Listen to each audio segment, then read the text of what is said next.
నమః శ్రీ సరస్వతి నమః శ్రీ గురుభ్యో నమః. భక్తులారా, వ్యాసప్రోక్త భాగవత మహాపురాణం యథాతథంగా చెప్పుకుంటున్నాం.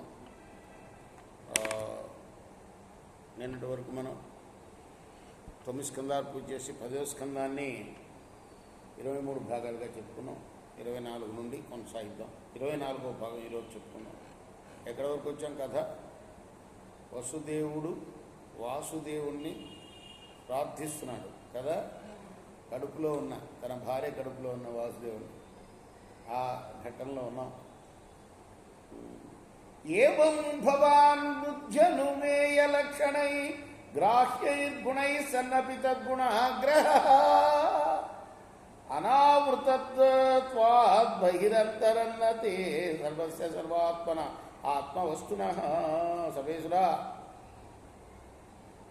బుద్ధి ద్వారా కేవలం గుణముల లక్షణములు మాత్రమే ఊహించడానికి సంభవం అయ్యా. ఇంద్రియాల ద్వారా గుణమయములైన విషయాలను మాత్రమే గ్రహించడానికి వీలవుతుంది.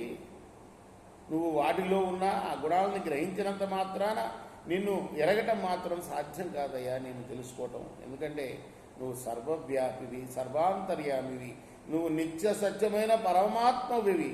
నిన్ను ఏ గుణాలు కూడా కప్పివేయజాలవు కనుక సర్వపూర్ణుడవైన నీకు పుట్టుక, ఉనికి, మృత్యువు ఇవి ఏవి లేవు స్వామి. ఈ ఆత్మనో దృశ్య గుణేషు సన్నిధి వ్యవస్యతే స్వవ్యతిరేకతో బుధః వినానువాదం నచ తన్మనీ హితం సమ్యగ్యతస్త్వ ఉపాదత పుమాన్. ఈ గుణాలు తనకన్నా వేరని, అవి నిత్య సత్యాలని భావించేవాడు నిజంగా మూర్ఖుడు. తర్కించి చూసినప్పుడు ఈ దేహము, గేహము ఇవన్నీ కూడా వాగ్విలాసాలే కానీ వేరు కాదు. తర్కానికి నిలవజాలని వస్తువుల్ని, నిత్య సత్యాలను భావించేవాడు బుద్ధిమంతుడు కాడయ్యా, జ్ఞానహీనుడేవాడు.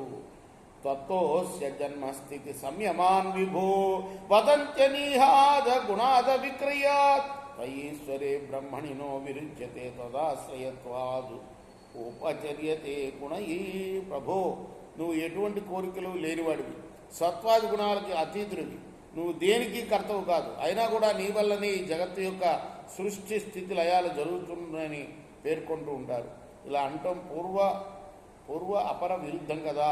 కానీ బాగా ఆలోచించి చూస్తే ఇందుకు ఏమాత్రం వైరుధ్యం కనబడదు. నువ్వు సర్వసమర్థుడివి, పరబ్రహ్మవి. త్రిగుణాలు నిన్ను ఆశ్రయించి ఉంటాయి కనుక ఆ త్రిగుణాల కార్యాలు నీ యందు పడుతూ ఉన్నాయ్యా. సత్వం త్రిలోకస్థితే స్వమాయయా బిభర్షి శుక్లం ఖలు వర్ణమాత్మన సర్గాయ రక్తం రజసోపబృంహితం కృష్ణం చ వర్ణం తంసా జనాచయే. ఈ ముల్లోకాలని రక్షించడం కోసం నువ్వు నీ మాయ వల్ల శుక్లవర్ణాన్ని అంటే విష్ణు రూపాన్ని ధరిస్తావు. అలానే జగత్ సృష్టి చేయడం కోసం రక్తవర్ణాన్ని అంటే బ్రహ్మరూపాన్ని స్వీకరిస్తావు. ఈ విధంగానే జగత్తును లయింపజేయటానికి తమో గుణ ప్రధానమైన నలుపు వర్ణాన్నితో రుద్రరూపం ధరిస్తావు. కృష్ణార్పణమస్తు. సాయి కృష్ణార్పణమస్తు. శ్రీ సచ్చిదానంద సద్గురు సాయినాథ్.